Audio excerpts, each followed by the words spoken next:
Hi and welcome back to my channel. Today we have another Epic History TV reaction here. And this is their newest episode of Napoleon. And this is Napoleon in Egypt. I thought this is good to watch this one after I watched the Italian campaign, that was pretty cool.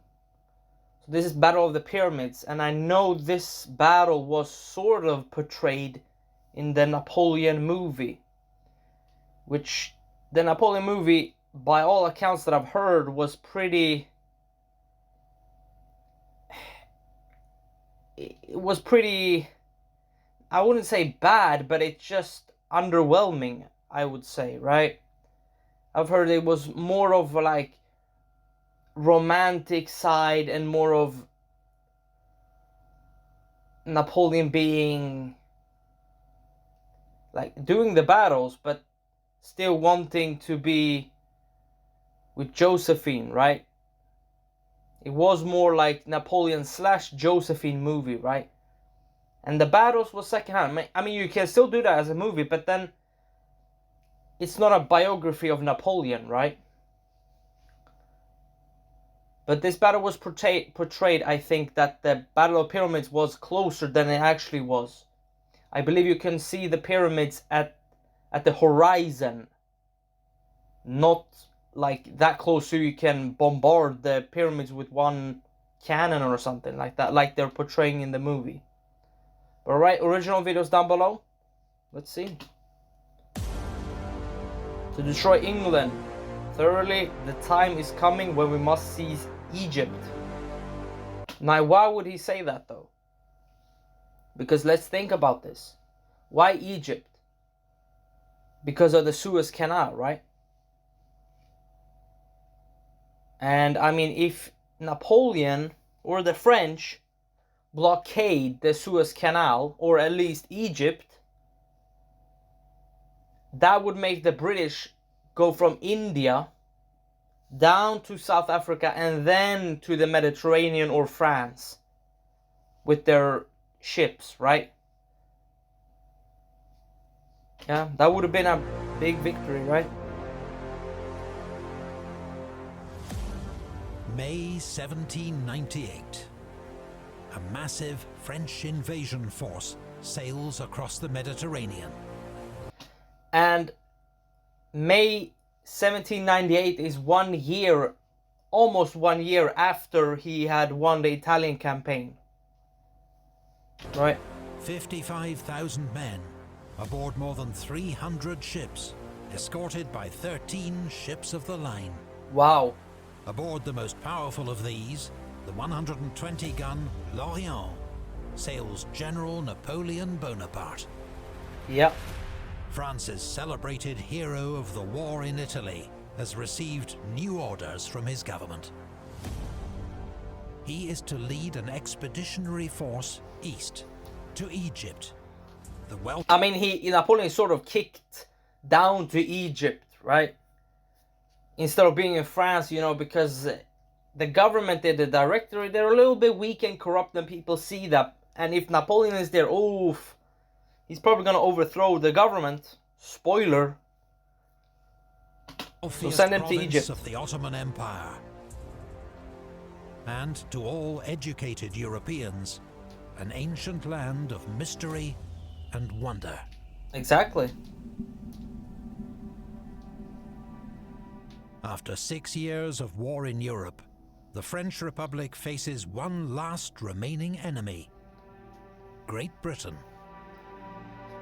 Yep. The conquest of Egypt will strike a powerful blow against the British, disrupting their trade in the eastern Mediterranean and threatening their connections to India and the East.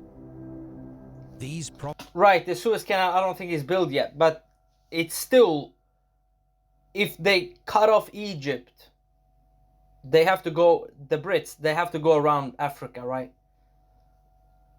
So, you know. Profitable trade. Which actually the Ottomans did, right? That's why, like Portugal, Spain, France, Great Britain, they wanted to go east. No, they what east? No, they want to go west to find a route to India, right? and Indonesia, but to India, to go west, right? That's why when you see the early routes that the different countries take through North America is to go through North America on water to then go more west to come to India, right? And that's also the reason why, I don't know if this is exactly true, but that's the reason why Columbus called it the West Indies. Or I don't know if he called it, but that's why they're called West Indies. Which doesn't make sense because they're in the east, but right. Depending on where you are, right. And also why he called the native population, I think he called them, the native population, Indians, because he thought it was in India. Or at least Asia. Right? Networks help fuel the British war effort. Yep. What's more, it will extend France's revolutionary, civilizing mission to the people of Egypt. Sure. Liberating them from superstition and feudalism. Yep. France's corrupt and avaricious government, the Directory, sees two further benefits from the campaign. The opportunity to acquire tremendous riches. Yep. And to get the alarmingly popular and ambitious General Bonaparte far away from Paris, where like I plots said, and coups are never far from anyone's mind. Right, like they Napoleon did. is thrilled by the expedition, which he has done much to promote and organize himself. It is a chance to win fresh glory and to walk in the footsteps of his heroes, Julius Caesar and Alexander the Great. Right? Which both went to Egypt, right? Alexander the Great creating Alexandria. I mean, a lot of cities in Middle East have the name or had the name Alexandria, right? And then a lot of cities were named after his horse as well, right? And Alexander famously became pharaoh of Egypt as well. Like Alexander, Napoleon even has fanciful notions of marching on to India to attack the British there. Which makes sense because in the 7 Years' War, France had colonies or places in India which the Brits and the French fought each other in India during the 7 Years' War. And then Britain won the 7 Years' War, so they got India. Right? And also this notion of wanting to go east and conquer east comes up as well during the First World War by Enver Pasha. Right? He had the Ottoman Empire, which was pretty weak, especially near Egypt, right? And he wanted to go more east to conquer the Stan countries, right? Europe is a molehill, he had told his secretary, Bourrienne. We must set off for the Orient. That is where all the greatest glory has been achieved. It's true. But the Mediterranean is dangerous water for the French. Yep. While the Republic's armies have won great victories on land, Britain has cemented its status as the dominant naval power of the age, with decisive victories over French allies, the Spanish at Cape St. Vincent and the Dutch at Camperdown. And they would do it even stronger against the French and Spanish, right? At Cape Trafalgar with Admiral Lord Nelson. Rear Admiral Sir Horatio Nelson and his squadron of 14 ships of the line now prowl the Mediterranean. Nelson knows a large French fleet has just left Toulon, but does not know its destination, which remains a closely guarded secret. And he has lost his arm here, or hand. Undetected, the French expedition sails south along the Italian coast. On the 9th of June, it arrives off Malta. Makes sense. The island is ruled by the Knights of St. John, a religious military order dating back to the Crusades. But the French have decided that they want it for a naval base, and a thorn in the side of the British. In 1565, the Knights had famously held out against a vast Ottoman army for 3 months. Yep.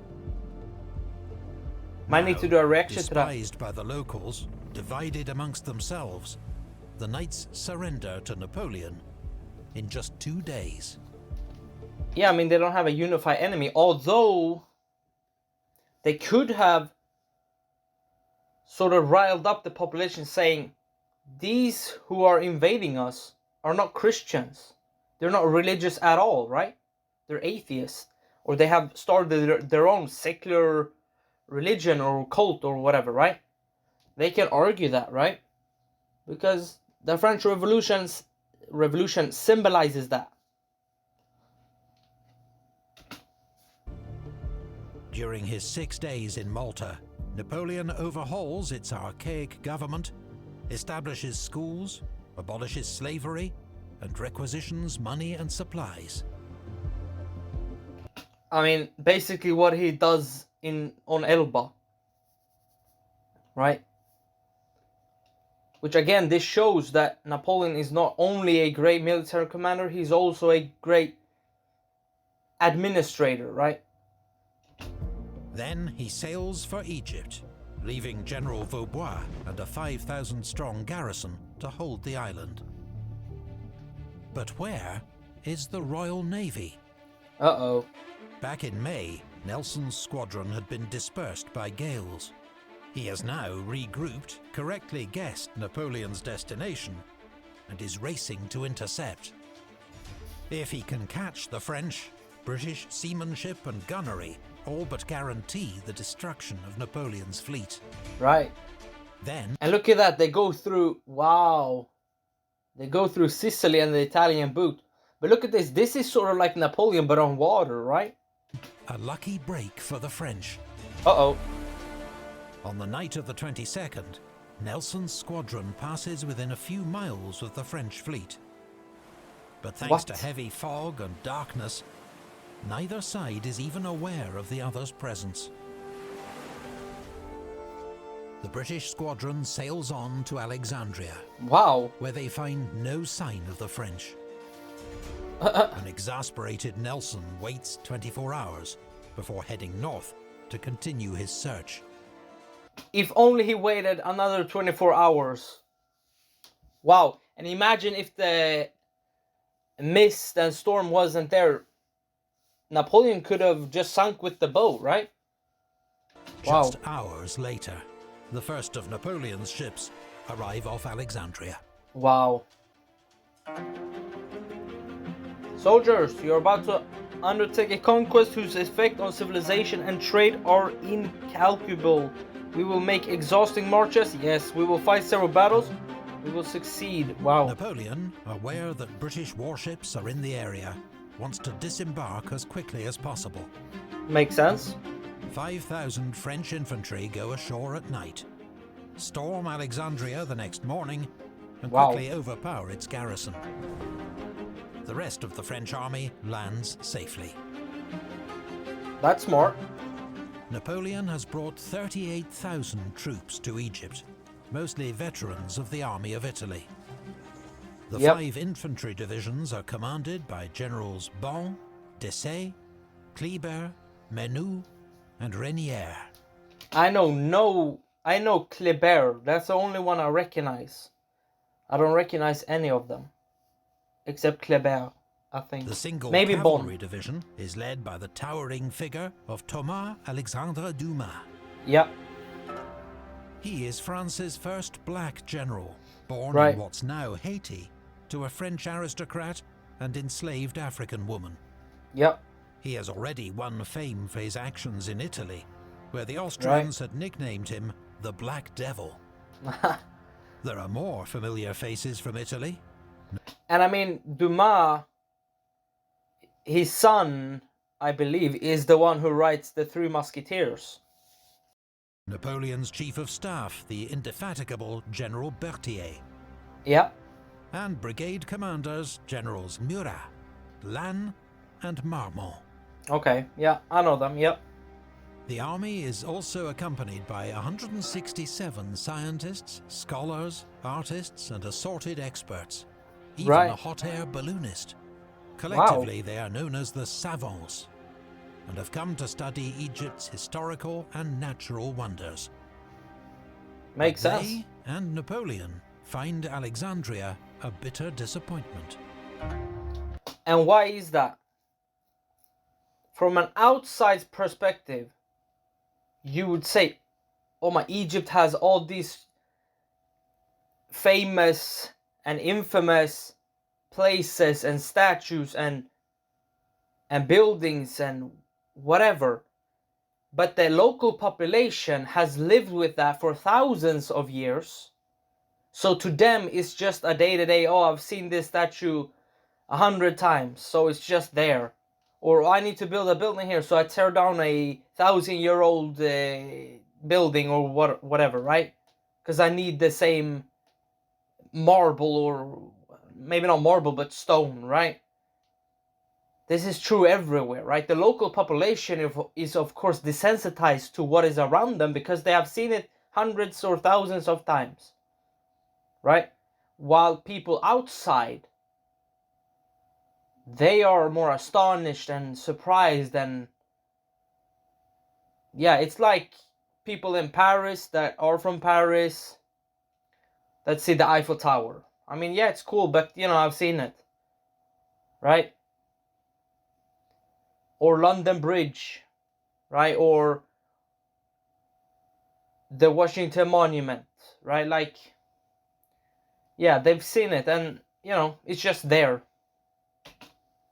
The fabled city of antiquity, founded by Alexander himself, has been Yep. reduced by centuries of earthquakes and neglect to a ramshackle town of 6,000 inhabitants. Exactly. Because Egypt is nominally Constantinople ruled is the by the Ottoman Empire. capital. In reality, power lies with local Mamluk warlords. Two in particular, Murad Bey and Ibrahim Bey. Yep. Mamluks were originally slave soldiers who once served the Islamic Caliphate. Superb horsemen and fearless warriors, they now rule Egypt with an iron fist, expropriating its wealth and leaving its peasants in poverty. Yep. To most So I mean, they're basically doing what they themselves have experienced to the local population. Egyptians, they are despised foreign overlords, a situation that Napoleon hopes to exploit with clever propaganda. To the people of Egypt, he proclaims, "I am come to restore your rights and punish usurpers. I reverence God, his prophet, and the Quran." Sure. I mean, you have to do that, right? Meanwhile, Hearts Murad and and minds. Ibrahim summon Mamluk warlords to the Al-Azhar Mosque in Cairo. Here, they agree to gather an army to crush the invaders. Napoleon believes his best. Look at that, though. Look how green and lush it is, right? That's one thing you don't know about Egypt, right? It's green and lush, right? And it makes sense because of the river Nile and the other river. I don't know what. I actually don't know what it splits into, but it makes sense, right? Best option is to strike quickly. Less than a day after his troops finish landing, he begins his advance on Cairo. Decisive action, right? But he misjudges the blistering climate and the barren, windswept landscape. Right, it's summer. He forces the pace, even after his men run out of water and are consumed by thirst. Yep. Hundreds collapse and die. A few kill themselves to escape the suffering. Yep. Bedouin horsemen circle the French like vultures. Stragglers that fall into their hands are robbed, tortured, and killed. Yep.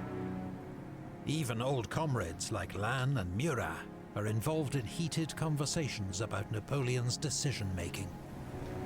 That makes sense. I mean, this is what Napoleon experienced later in his invasion of Russia, right? it's not the retreat that is taking the most lives, it's his advance into Russia that takes the most lives, because shockingly he goes in the summer, but it's very warm, and they have, this is one thing, right? And which was smart Napoleon, when he invaded Russia, he made it so his troops had warm clothing, right? Because he knew, oh, Russia, it's cold. But they went in summer with winter clothing, so people died of overexposure to warm weather, right? And then the other troops who didn't die said, oh, this is too warm, so I take off all my winter clothing and leave it behind. But then when winter is coming, you don't have any winter clothing, right? I mean, I don't know if this is not the same case, but it looks like he hasn't been to Egypt, right? At least in the summer. And then one thing about the desert is that, yes, you die of the heat during the day, but then at night it becomes very cold. It's the same principle like in Russia.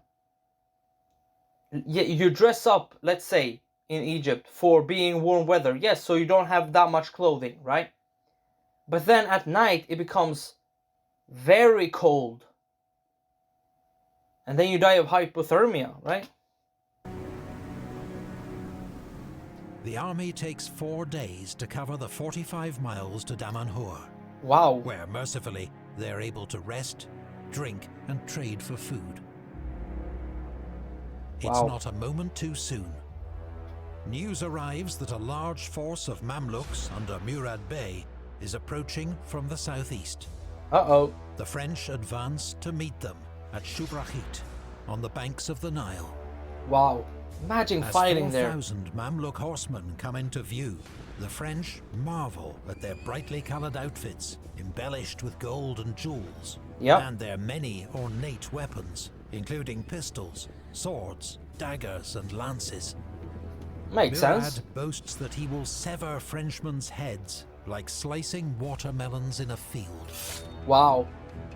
But for all their bravado and panache, the Mamluks have neither the discipline nor tactics to face a trained modern army. Right. It's sort of a downgrade of the Mongols, right? Because the Mongols were sort of like the Mamluks here, right?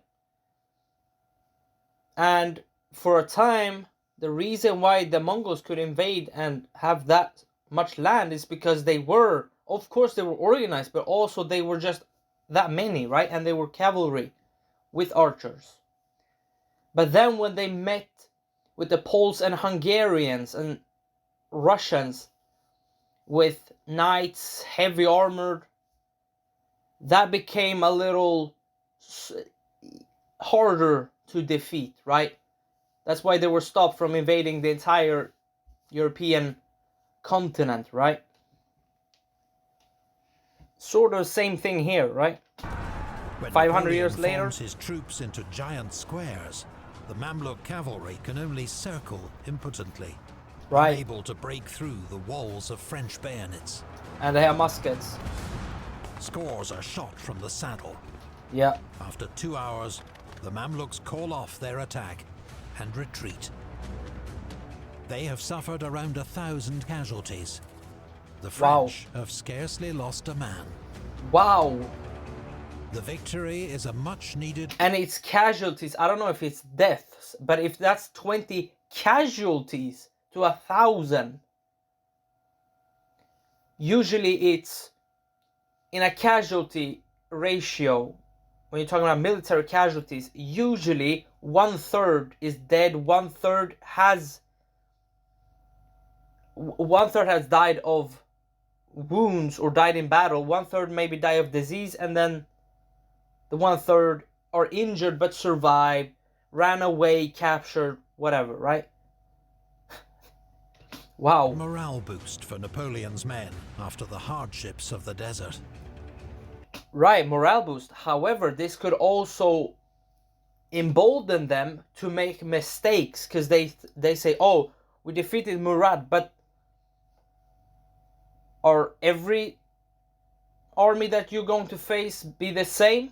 Probably not, but The and the Mamluks Brits are fall probably back coming. to Mbaba, a small town on the banks of the Nile, across the river from Cairo. Okay, retreating all the way. Here, Look at that. within sight of Egypt's fabled pyramids 9 miles to the south, they will face the invader with their Wow. full force. Wow. Soldiers, 40 centuries of history are looking down on you. Wow. Yeah, it's July. Wow. In Egypt.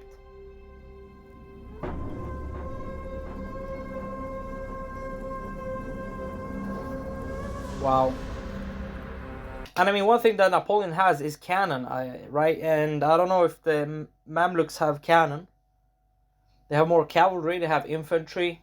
They have probably some help from the Nile. And probably British help, probably. I On the don't know. sweltering afternoon of the 21st of July, Napoleon's squares. forces approach Mbaba. He has 25,000 men, organized Okay. into 5 giant divisional squares, with cavalry and baggage inside, and cannon at every corner. And I mean, that's pretty hard to do and to march in a square like that, a big square. But like Epic History TV said here, a lot of them, the soldiers, are veterans from the Italian campaign. So they know how Napoleon works, and they're very disciplined. Even though from that march in the desert, I mean, wow. Murad, with characteristic boldness, has crossed to the west bank of the Nile, leaving Ibrahim behind. Okay. Their forces total many thousands, but sources disagree wildly on just how many. Makes sense. His elite Mamluk cavalry, 6,000 strong, are deployed between the small village of Biktil and the well-fortified town of Mbaba, which...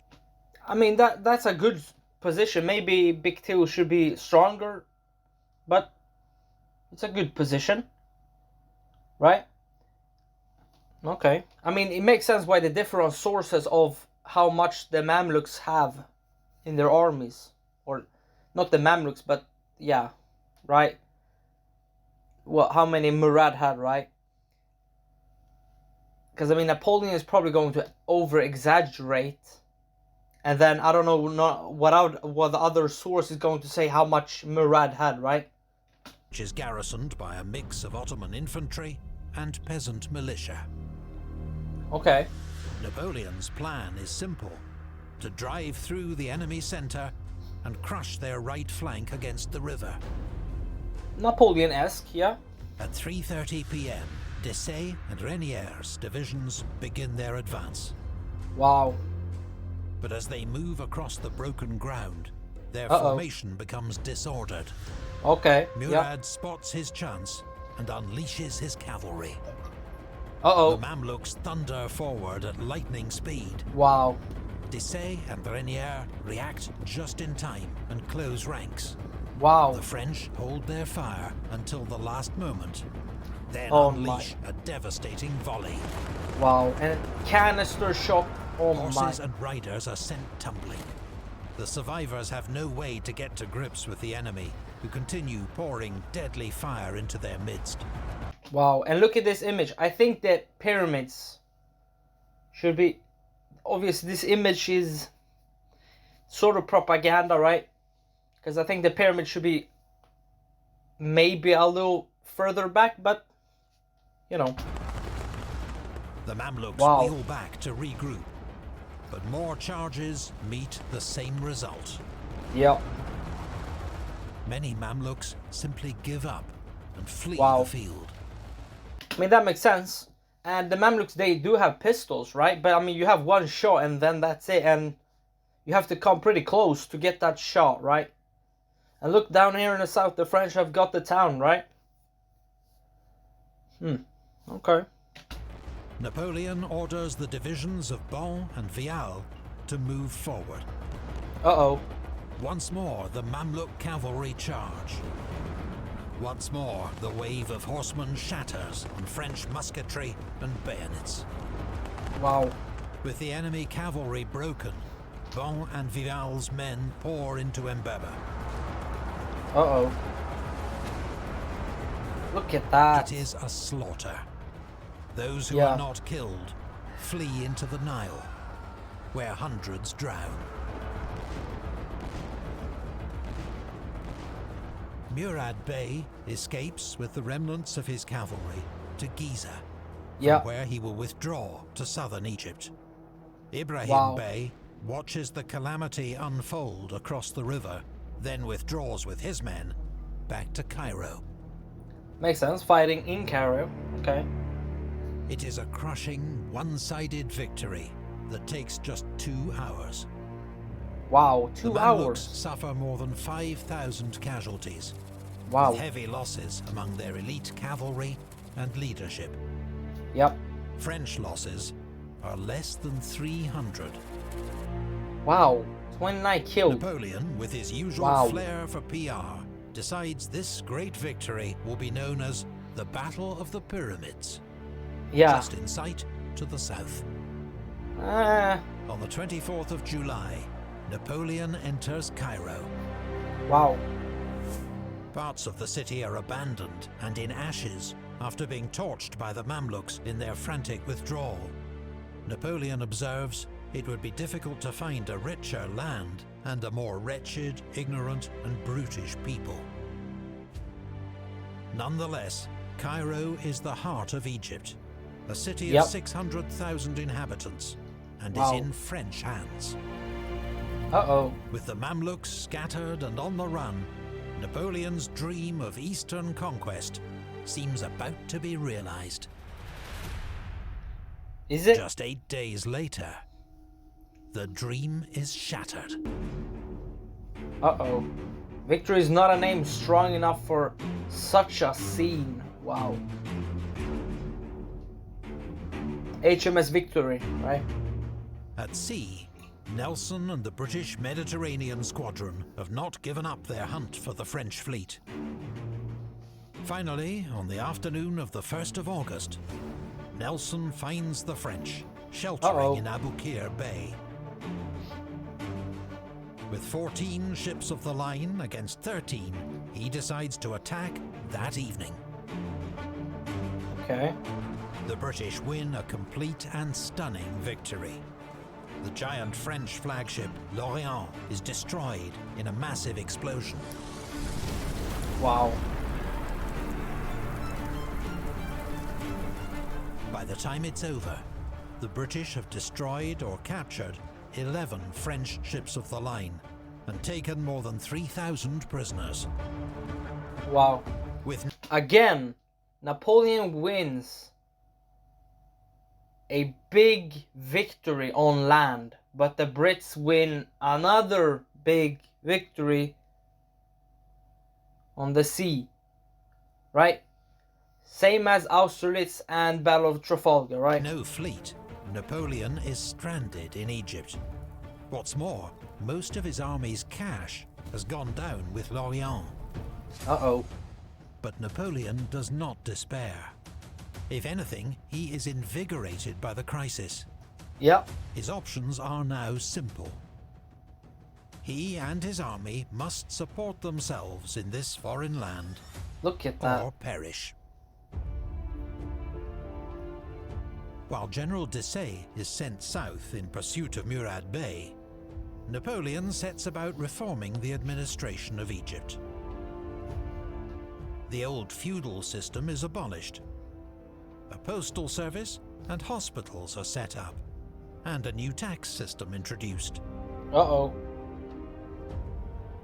Napoleon establishes the Institute of Egypt for scientific and scholarly research. Egyptology, sort He of. shows great interest in and respect for Islam, funding the construction of mosques and encouraging the observance of religious festivals. Such engagement later leads to rumors that Napoleon actually converted to Islam, but it is merely a tactic to curry Right. local favor. Which again, that's what you want to do, right? Even though his intentions are whatever, what he's doing is something you have to do if you're going to do this, good or bad, right? Napoleon Win hearts and also minds. grapples with news that his wife, Josephine, has resumed her affair with an ex-lover. Uh-oh. It is, he's told, common knowledge amongst Paris society. He consoles himself with I mean, it was true even before she met Napoleon, so, you know, she had a reputation. Affairs of his own, right? Including one with an officer's wife. Yeah, very famous. All the while, French efforts to win over the local population are failing. Most Egyptians see only foreign occupiers and infidels. The situation is already at boiling point. Minor revolts break out across the Nile Delta, which are brutally suppressed by the French. So again, you can have a parallel here to the future of Napoleon. This is sort of Spain, right? The Catholics in Spain, even if there are some Protestants in Spain, see the French as atheist or antichrist, right? Even though they may be helping churches, they're still at the same time destroying churches and killing priests, right? This is sort of Spain. Then in September, from Constantinople, Sultan Selim III declares a holy war against the French. Now, the situation in Egypt is about to explode. Let all those who believe that there is but one God take themselves to the Al-Azhar Mosque, for today's day to fight the infidel. Cairo, the 21st of October, 1798. General Dupuy, Cairo's military governor, is called out to break up a disturbance. Uh-oh. He finds the locals erecting barricades, is set upon and killed. Wow. Soon the whole city is up in arms. The French fight back with ruthless discipline and crush the revolt. Right, like Some in Spain. 300 French soldiers are killed, alongside several thousand Egyptians. Right. Napoleon ostentatiously pardons the ringleaders, while quietly Okay. telling Berthier that every rioter caught with a weapon is to be beheaded and thrown into the Nile. Wow. The French have bloodily reasserted control in Cairo. But it is clear, Napoleon will never win the hearts and minds of the Egyptians. Right. Which was his goal, right? But again, if you're doing, because like the Mamluks did the same to the Egyptians here, right? Before. Now the French are doing the same thing, so they don't see the difference between the French and the Mamluks, right? Which makes sense. The next few months see the French languish in Cairo. There is limited communication with France, much homesickness, and a dwindling supply of stores, ammunition, and wine. Uh-oh, There is not also wine. an outbreak of bubonic plague, Wow, which torments the army and further thins its ranks. just like that. Wow. The only action is in the south, where General Desaix's column, 2,800 men, pursue Murad Bey deep into Upper Egypt. That's dangerous. In this epic chase, one officer distinguishes himself. Okay. A 28-year-old cavalry brigadier named Louis-Nicolas Davout. Wow. Ira Marshall. On the 22nd of January 1799, he and Desaix inflict a serious defeat on Murad Bey, scattering his remaining forces. Murad himself escapes and remains at large. Okay.